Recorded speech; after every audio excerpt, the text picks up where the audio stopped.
रहमानिर्रहीम। अस्सलाम वालेकुम viewers, how are you all viewers. जैसा कि आपको पता है कि मॉर्फोलॉजी पे आज मज़ीद फिर डिस्कशन स्टार्ट होने लगी है। आगे हमने इस पे इसके मीनिंग्स पे डिस्कशन की थी, इसका इंट्रो दिया था, उसके बाद हमने इसकी टाइप्स पे डिस्कशन की थी, इसके बाद इसका टेबल बताया था। इसके बाद आज हम इसकी एक और टाइप रूट मार्फिम पे डिस्कशन करने लगे हैं। ठीक है, सबसे पहले डिस्कशन हुई थी बाउंड मार्फिम, फ्री मार्फिम, उसके बाद लेक्सिकल मार्फिम, रूट मार्फिम। इसके बाद मज़ीद डिस्कशन होगी। रूट मार्फिम पे डिस्कशन करने लगे हैं। रूट मार्फिम जैसे कि ऊपर लिखा हुआ है, रूट मार्फिम क्या होता है, इसकी शॉर्ट फॉर्म में, आसान फॉर्म में डेफिनेशन ऊपर लिखी हुई है। दैट कैन गिव्स, रूट मार्फिम छोटे ऐसे छोटे अल्फाज जो कि दे सकते हैं मीनिंग्स, मानी इटसेल्फ, बजाते खुद, ऐसे अल्फाज जो कि खुद ही अपने मानी दे सकते हैं। That can gives meanings itself. ठीक है, फॉर एग्जांपल है रूट मार्फिम की फेथ। फेथ ऐसा वर्ड है जो कि अकेला खड़ा हो सकता है, किसी और सहारे के, किसी और वर्ड की ज़रूरत नहीं होती। जैसा कि क्लूड वर्ड है, क्लूड को जब तक हम कंक्लूड या प्रीक्लूड या इस तरह के वर्ड ना लगाएं तो वो वर्ड नहीं बनता, उसको किसी और चीज़ की ज़रूरत होती है, वो बाउंड मार्फिम होता है। लेकिन रूट मार्फिम ये ऐसा वर्ड है, फेथ, फेथ क्या है, रूट मार्फिम है।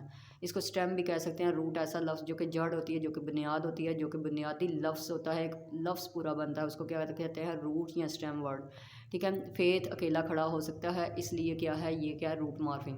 इसके साथ अगर अनफेथफुल लगा दें, अन प्लस फेथफुल, अन क्या है, प्रीफिक्स है, अन क्या है, प्रीफिक्स है, और फेथ क्या है, रूट या स्टेम वर्ड है, और फुल क्या है, सफिक्स है।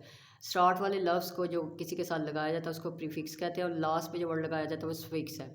ठीक है, इसको आगे मैंने डिफाइन किया, रूट्स में भी बाउंड और फ्री। अब रूट्स क्या होते हैं, ये बाउंड भी हो सकते हैं और फ्री भी हो सकते हैं। एक इसकी डेफिनेशन ये भी है, रूट्स में भी बाउंड और फ्री, ये फ्री और बाउंड दोनों हो सकते हैं। ठीक है, it is also called stem morpheme, इनको स्टेम मार्फिम भी कहा जाता है। ठीक है, रूट्स को स्टेम मार्फिम भी कहा जाता है। जैसा कि फॉर एग्जांपल वर्ड, एक और एग्जांपल है रूट मार्फिम की, ड्रेस, अनड्रेस्ड अगर हो जाए अनड्रेस्ड। ठीक है, अन क्या है, बाउंड भी है और प्रीफिक्स भी है। बाउंड भी है यानी कि बाउंड है, यानी जब तक ये किसी लफ्ज़ के साथ अन नहीं लगेगा उस तक अन का मानी वाजिया नहीं हो रहा। जब तक ये किसी लफ्ज़ के साथ, स्टेम के साथ, रूट के साथ नहीं लगेगा तो ये बाउंड है।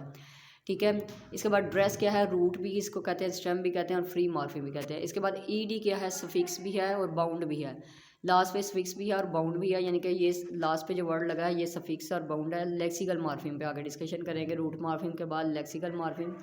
लेक्सिकल मार्फिम क्या है, इसको क्या कहते हैं, फ्री मार्फिम। लेक्सिकल मार्फिम क्या होते हैं, फ्री मार्फिम होते हैं। आज़ाद मार्फिम ऐसे छोटे अल्फाज जो अकेले खड़े हो सकते हैं। प्लस ओपन क्लास भी किसको कहते हैं, ओपन क्लास होती है, और फ्री मार्फिम होते हैं, और इसको वर्ड्स भी कहा जाता है। तीन चीज़ें हैं इसमें जो शॉर्ट फॉर्म में मैंने लिखी हैं। लेक्सिकल मार्फिम को फ्री मार्फिम, ओपन क्लास और वर्ड्स तीनों चीज़ें कहते हैं। जब आपसे कोई डेफिनेशन पूछेगा कि लेक्सिकल मार्फिम होते क्या हैं, तो आपने शॉर्ट फॉर्म में इतना सा कह देना, फ्री मार्फिम भी होते हैं, ओपन क्लास भी इनको कहा जाता है, और वर्ड्स के नाम से भी इनको बोला जाता है, कि वर्ड्स भी इनको कहा जाता है। ठीक है, इनको अल्फाज के नाम से भी याद किया जाता है। और इनमें क्या क्या चीज़ें डिस्कस होती हैं, noun plus adjective plus adverb, noun adjective plus adverb. ये था हमारा आज का टॉपिक। इसके बाद हम मज़ीद इस पर डिस्कशन स्टार्ट करने लगे हैं। फंक्शनल मार्फिम, मोनोमार्फिम, इसके अलावा स्टेम मार्फिम, पोलीमार्फिम, डेरिवेशनल मार्फिम और इन्फ्लेक्शनल मार्फिम, इन्फ्लेक्टर मार्फिम। ये इस तरह के और हमने मज़ीद इस पर डिस्कशन करनी है मार्फोलॉजी पे, और प्रीवियस भी हमने इस पर डिस्कशन काफ़ी प्रॉन्ग की है, सो दैट आपको इसका मीनिंग क्लियर हो जाए। इसका मीनिंग जब तक क्लियर नहीं होगा, इसकी ब्रांचेस क्लियर नहीं होगी, इसकी टाइप्स क्लियर नहीं होगी, तब तक मार्फोलॉजी का कंसेप्ट समझ में नहीं आ सकता। और इजी ग्रामर लर्निंग के नाम से जो मेरा चैनल है यूट्यूब पे, इसमें मैंने शॉर्ट फॉर्म में और आसान लफ्ज़ों में और छोटी छोटी आसान लफ्ज़ों में डेफिनेशंस क्लियर की हैं ग्रामर के बारे में। अगर आपको ये मेरी वीडियो पसंद आए तो प्लीज़ लाइक का बटन प्रेस करें।